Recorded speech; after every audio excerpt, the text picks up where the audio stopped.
Merci, docteur Mabert, de nous avoir associés à cette réunion qui aborde des sujets très importants de l'environnement dans notre pays. Je suis Ouakam Mouliba Djoungui, directeur général adjoint de l'agence et spécialisé en imagerie satellitaire et capteurs spatiaux. Je suis également vice-président du côté de l'Afrique centrale de l'association africaine de télédétection pour l'environnement. Et je suis impliqué dans plusieurs projets, comme j'ai marqué là, le GMS Africa, dirigé par l'Union africaine. Et on est également impliqué dans l'Agence spatiale africaine. Voilà, donc ma présentation, docteur Mambia, prochain slide. Voilà. Voilà. Ma présentation va juste vous donner, comment dire, une vision ou un aperçu sur les outils mis en œuvre par le gouvernement gabonais pour le suivi, l'évaluation des différentes lois qui sont définies et votées par le Parlement et les différents codes, par exemple le code forestier et tout ce qui est environnement au Gabon. Donc, AGEOS, c'est un établissement public qui a été mis en place en février 2010 par le chef de l'État, qui principalement devait s'appuyer sur les questions de changement climatique et avoir des données très précises pour le chef d'État dans les missions de négociation des COP liées au changement climatique. Donc, pour ce qui est des missions de l'AGEOS, il y a l'assurance de l'environnement assisté par satellite, c'est ce que nous faisons au quotidien, la gestion durable de l'environnement et des problématiques d'aménagement grâce à l'imagerie satellitaire, l'évaluation des politiques publiques et l'aide à la décision, puisqu'à partir de données de télédétection, on peut évaluer les différents projets qui sont mis en œuvre ou engagés au niveau national. Nous devons également, comme nous avons comme mission, de contribuer au rayonnement de l'Afrique dans le domaine spatial, puisque AGEOS est aussi membre des différentes commissions au niveau spatial, mais au sein de la commission de l'Union africaine. Alors, comme activité, il y a la distribution de données satellitaires. Nous sommes aussi impliqués avec certaines universités dans la recherche, développement et innovation. Également, un point important au niveau du pays, c'est le renforcement des capacités, puisque la formation, aujourd'hui, AGEOS est très jeune et que nous avons besoin des compétences. Et c'est comme ça que nous travaillons régulièrement à l'université Omar Bongo et Masuku pour détecter des talents et les envoyer en renforcement des capacités ou en montée en compétences à des universités étrangères, en France, aux États-Unis, et quand ils reviennent, ils sont disons, bien outillés pour travailler. Donc, slide suivante. Voilà.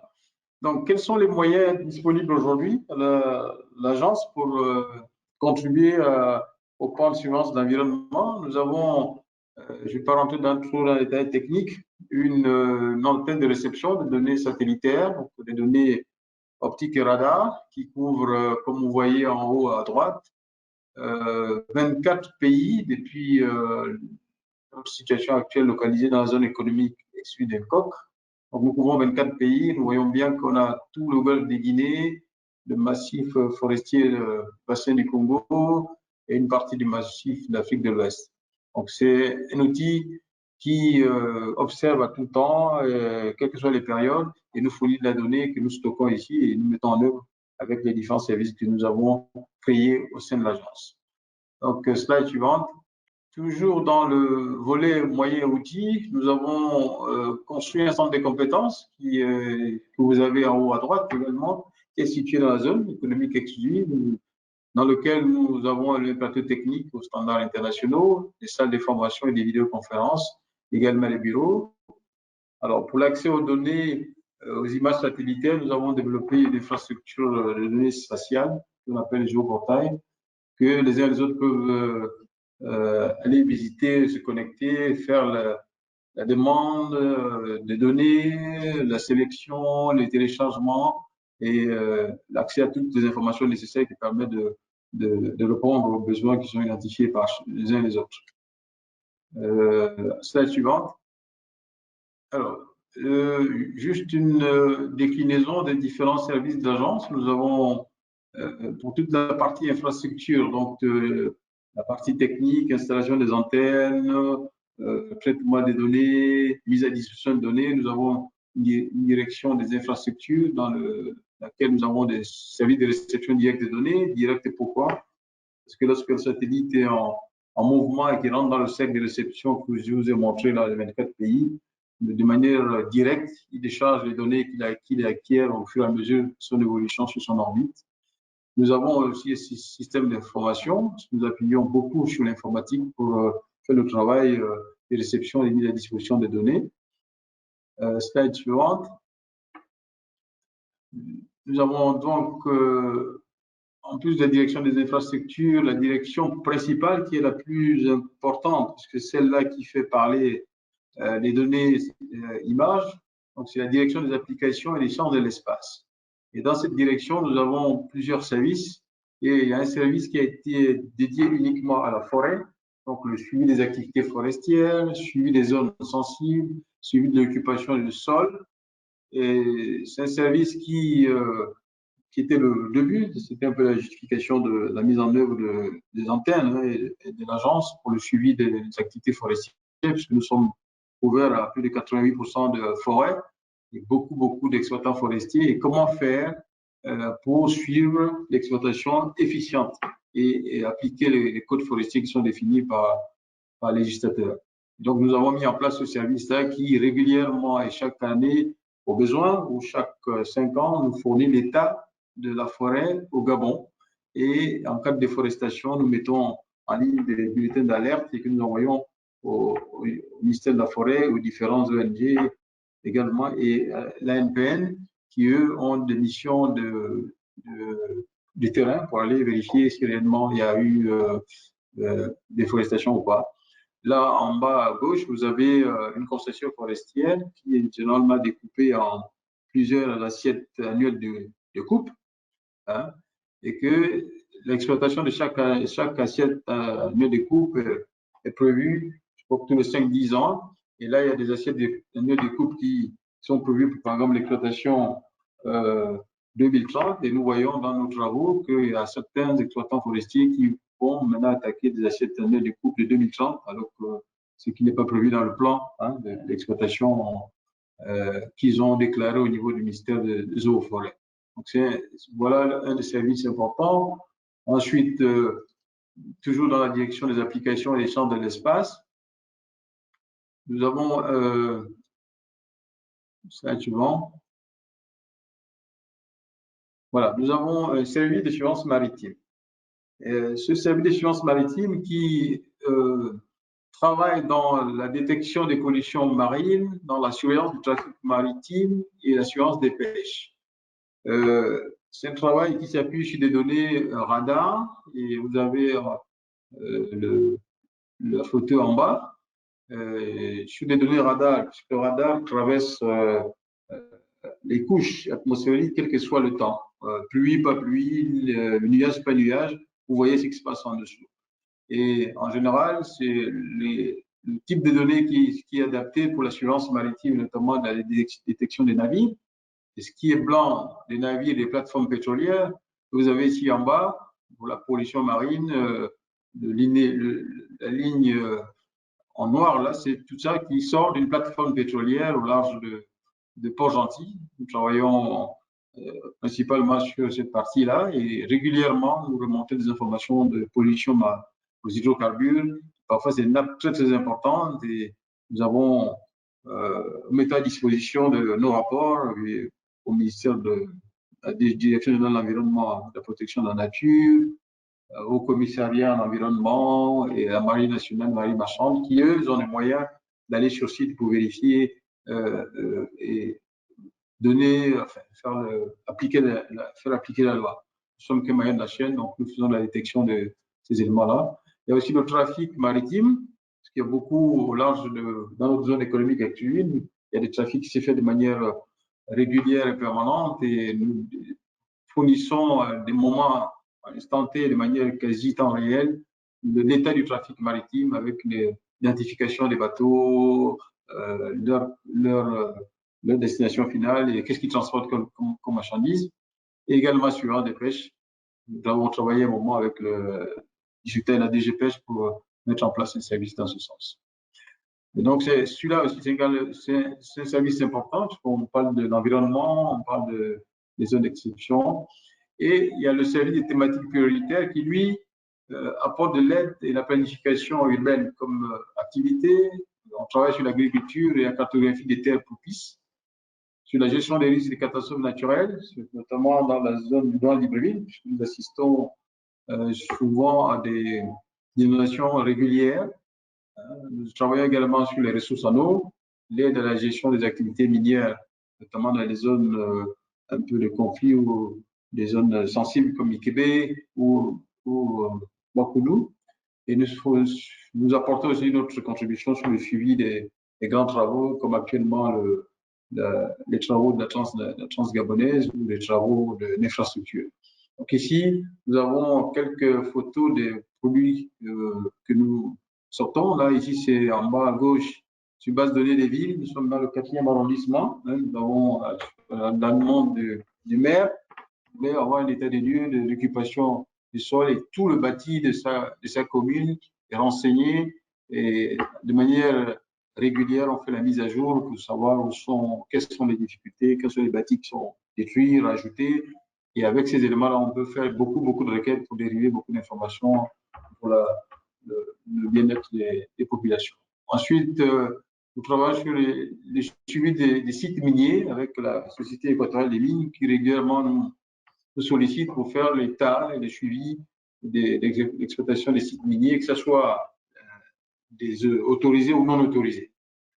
Et dans l'IBREM, nous avons la cartographie des zones inondables. Nous travaillons avec le ministère de l'Intérieur, notamment la Direction générale de la prévention des risques, sur les risques des zones inondables au niveau de Libreville.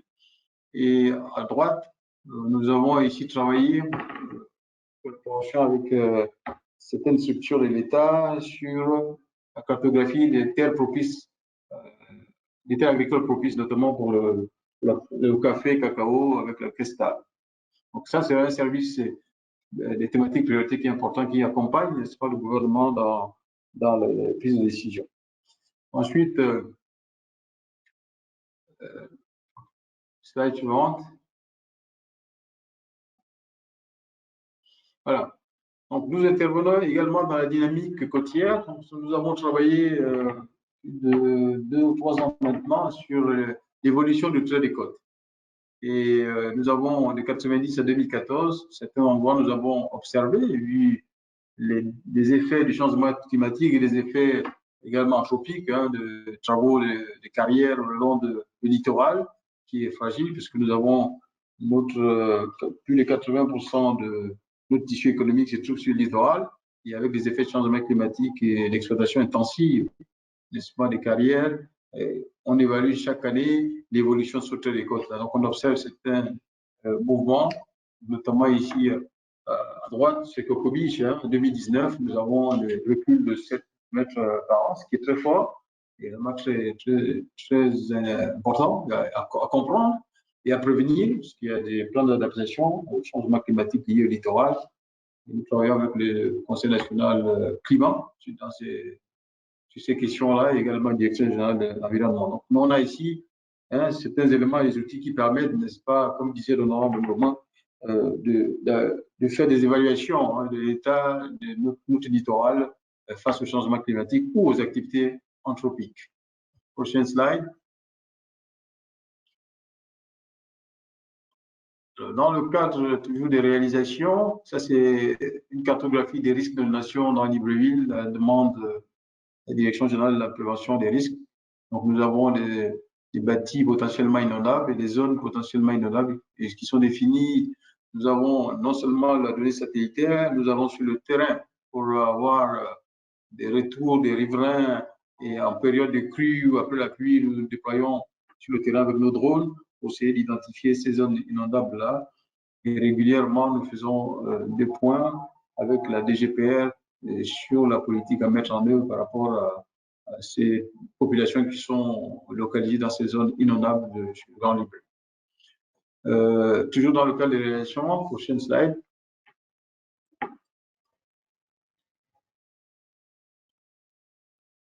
Voilà. Nous sommes ici dans la gestion des applications des risques d'inondation au Gabon toujours. Et là, suite aux missions terrain, aux produits qui sont élaborés, il nous a été demandé de construire, comment dire, un tableau de bord ou une application quasi temps réel qui permet aux populations lambda, dès qu'ils constatent quelque chose, de renseigner sur le smartphone et donner un tableau de bord au ministère de l'Intérieur pour le suivi de manière dynamique, régulière, la situation des risques d'inondation au Gabon. Là, nous sommes focalisés sur le riz, puisque c'est ce qui nous a été demandé, mais c'est sur l'ensemble du territoire national. Donc, sur cet outil dynamique qui sera ouvert à un moment donné au public, chacun peut renseigner dans sa zone pour nous remonter les informations que nous mettons à jour régulièrement et le ministère en charge de mise en œuvre de la politique pendant les décisions qui s'imposent. Prochaine slide. Voilà. Alors, nous sommes intéressés à la question de l'environnement, effectivement, dans les quartiers de Libreville, notamment dans chaque commune. Et là, nous sommes allés dans la thématique de localisation et de la suivi des endroits où sont positionnés les bacs à ordures autorisés et non autorisés. Donc là, nous avons commencé un travail dans la commune de Libreville sur les ordures. Donc là, c'est le but des quartiers de Lui et Plein-Noretti. Donc tout ce qui est vert, c'est des points de localisation des poubelles autorisées. Et tout ce qui est jaune que vous voyez là, c'est non autorisé, les sites de dépôt anarchiques. Alors, donc nous travaillons avec la mairie, c'est l'outil que nous mettons en place pour la mairie, pour le ministère de l'Intérieur, et l'ensemble des décideurs, notamment des ONG, pour voir de manière synthétique ou plus détaillée où sont localisés ces sites de dépôt anarchiques des ordures ménagères. Donc après, les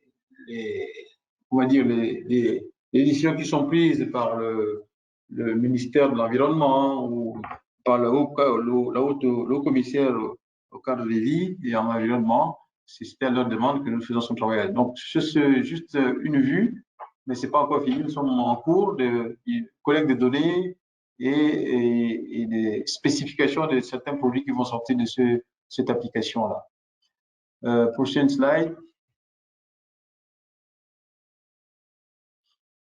Alors, toujours dans ce qui est les réalisations et l'organisation des thématiques au niveau de l'AGEOS, à la demande du gouvernement, nous avons mis en place un service d'évaluation des politiques publiques, puisque le Gabon, comme les autres pays, ont signé les engagements au niveau international sur les agendas 2030 des Nations Unies et puis 2063 de l'Union africaine. Et donc là, nous avons réfléchi sur l'apport, n'est-ce pas, de la donnée satellitaire et de la géoinformation de manière générale à l'évaluation ou des mises en œuvre de ces ODD-là. Donc, il y a les grands projets de l'État, il y a le suivi de certaines ODD comme la construction d'infrastructures de santé ou de l'enseignement, de la formation, de l'agriculture. Et ensuite, nous appuyons les administrations sectorielles sur des thématiques comme vous l'avez là, les projets graines, la santé et sur l'offre de soins. Donc, ici, nous sommes en train de développer une application d'offre de soins au Gabon qui s'appuie sur les données fournies par le ministère de la Santé. Donc ici, c'est des rapports qui sont faits de manière régulière chaque année aux autorités sur la mise en œuvre, l'évaluation de la mise en œuvre de tous les projets publics définis dans le cadre du plan stratégique Gabon émergent. Nous intervenons également dans l'apport de la géoinformation, notamment dans le COPIL, puisque nous sommes vous êtes passé au projet. Voilà, dans le COPIL, nous sommes membres du COPIL et nous fournissons une application de suivi et d'identification et d'évaluation, n'est-ce pas, de la propagation du virus au niveau du Gabon. Donc, ce que vous voyez en bas, un peu au milieu à droite, c'est le site officiel que nous avons développé pour ça. Et là, nous juxtaposons les données terrain et les données que nous avons au niveau de l'imagerie pour suivre l'évolution du virus. Alors, sur le plan international, le prochain slide, nous sommes impliqués, nous avons répondu à un appel d'offres qui était lancé par l'Union africaine sur un projet de suivi des forêts d'Afrique centrale. Donc, suivi et évaluation, nous sommes leaders de consortium qui implique 5 pays. Donc, il y a le Gabon, la Guinée équatoriale, le Burundi, le Tchad et le Cameroun. Et c'est un projet financé par l'Union européenne via l'Union africaine. Et nous intervenons sur le suivi et évaluation de la forêt d'Afrique centrale en prenant pour dire, besoins exprimés les plans de convergence de la CEAC. Nous sommes en train de livrer, c'est des services à délivrer aux différents pays, aux différentes structures qui sont impliquées dans la gestion de la forêt, dans tous les pays, là, vous avez en bleu, donc c'est le périmètre du projet, ce projet-là au niveau de l'Afrique centrale. Donc, c'est la partie forestière, donc ressources forestières, mais il y a aussi un autre consortium qui est localisé à Kinshasa et qui s'occupe des questions d'eau. Prochaine slide. Alors, toujours dans notre implication de projets internationaux, nous avons, dans le cadre de l'initiative pour la forêt de l'Afrique centrale, c'est un don de la Norvège qui va jusqu'en 2023 et qui a pour objectif général la planification nationale d'affectation des terres et surveillance forestière pour promouvoir les stratégies de développement durable pour le Gabon. Donc, pour ce qui est de l'AGEOS, puisque nous sommes plusieurs acteurs sur ce projet-là, AGEOS, l'ANPN et les universités, les ONG gabonaises. Donc, nous, notre intervention s'appuie sur 2 points. Donc, élaborer, adopter et mettre en œuvre un plan national d'affectation des terres en collaboration avec le ministère en charge de ce plan national d'affectation des terres, le ministère des Forêts. Et ensuite, la mise en place des systèmes nationaux d'observation des ressources naturelles et des forêts. C'est ces 2 livrables-là qui seront produits par AGEOS. Le système sera localisé à AGEOS et chaque structure aura accès à ce système-là pour avoir et les données et les rapports de manière annuelle sur l'évolution de nos ressources naturelles et forestières.